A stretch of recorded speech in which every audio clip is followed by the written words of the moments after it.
Hi guys. Anyone who is joining in right now, please let me know in the comment box if you can hear my audio, if you can see me clearly. Yes. We'll take a moment or two and let whoever is about to join us.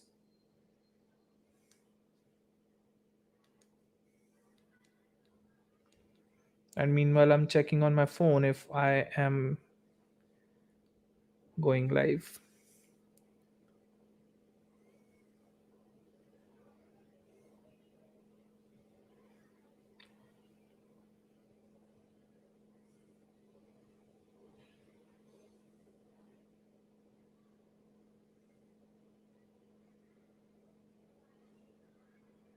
Welcome, welcome.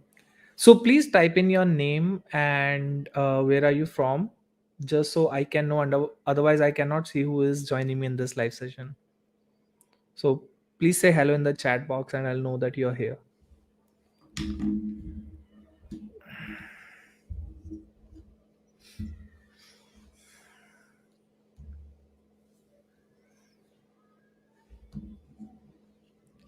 And I have this really, really, really interesting topic for you today.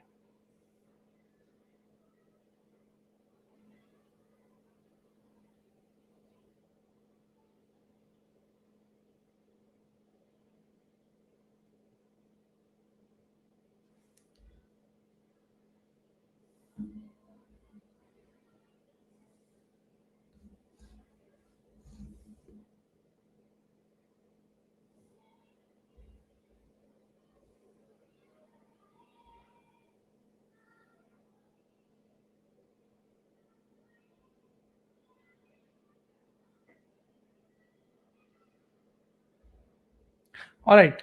We'll begin now. Let me just see the chat box. Okay, welcome Ashutosh, and welcome whoever is going to join us in the recorded version on YouTube and LinkedIn both. So today we're going to discuss 5 problems faced by life coaches. All right, and I have my cute little notes on a notebook ready here. There's just way too much noise on how to market your coaching business, and a lot of it is coming from people who haven't been life coaches themselves. So you see a little bit of problem there, and there's a reason why I see so many coaches struggling. And let's discuss the top 5. Like, what are the top 5 struggles of any life coach, be it a beginner life coach, an intermediate, or even an advanced life coach? So the very first thing, and you wouldn't expect this to be the first thing, is a lot of life coaches are not offering quality results, or a lot of life coaches are not really good life coaches. And this comes from the fact that life coaching is an unregulated field, and that just means anybody can call themselves a life coach. I started that way. I know a lot of you must have started that way only. But a lot of life coaches don't end up getting any training, any certification, or any practice in actual life coaching. And what happens in that way is we advise a lot to our clients as coaches, or we tend to interrupt a lot. We tend to give our own direction and perspectives to the person, like to the client, instead of actually practicing the coaching. There's a difference between coaching and mentoring and guiding and teaching. But if you haven't been trained, you haven't done any training, any practice, haven't received any feedback from a good life coach, you wouldn't know the difference. And there's a reason why there's difference between these 3 4 things, why there's a difference between teaching and coaching and mentorship, right?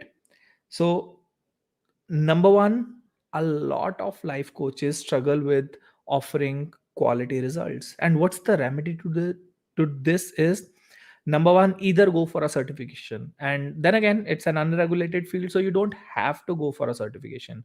You could be a life coach without any certifications as well, right? But you have to have some training in order to give good results. How do you get some training? Join some courses, join some cohort based programs. Maybe if you feel you are able to find a good certification, join a certification, or work closely with one of the coaches.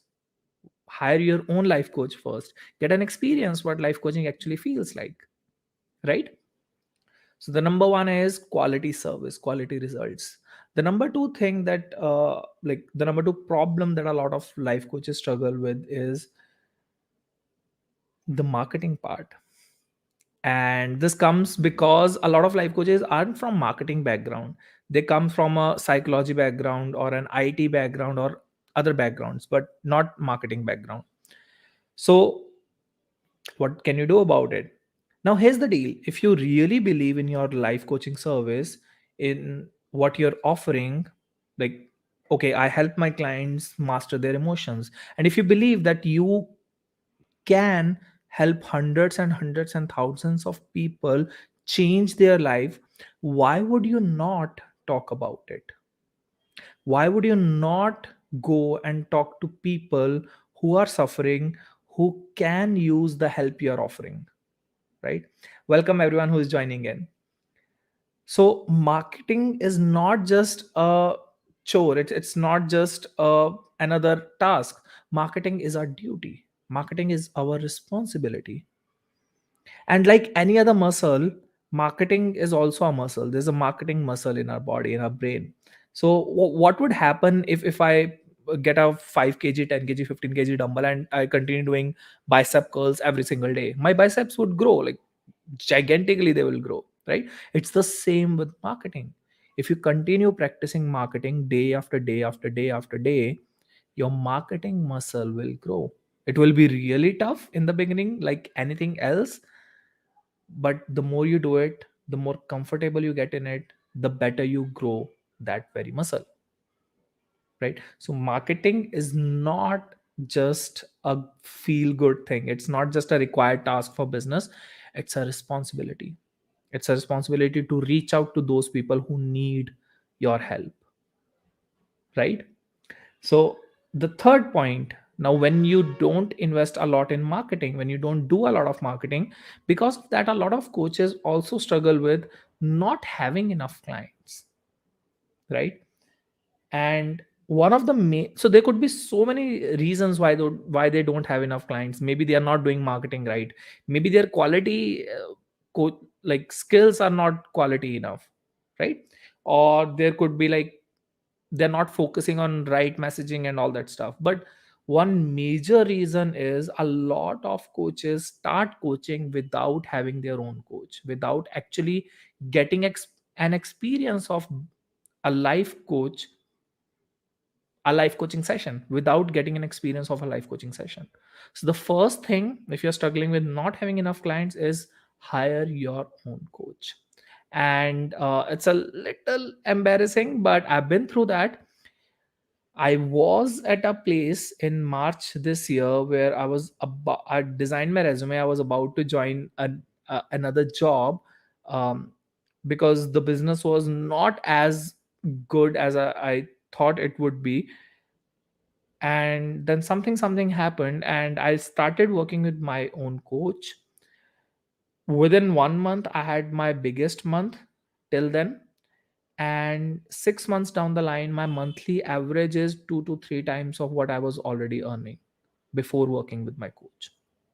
So working with your own coach will create a lot of difference. If you're not having enough clients, if you're having any problems in your coaching business, working with your coach is the number one solution to that, or step one of the whole solution, right?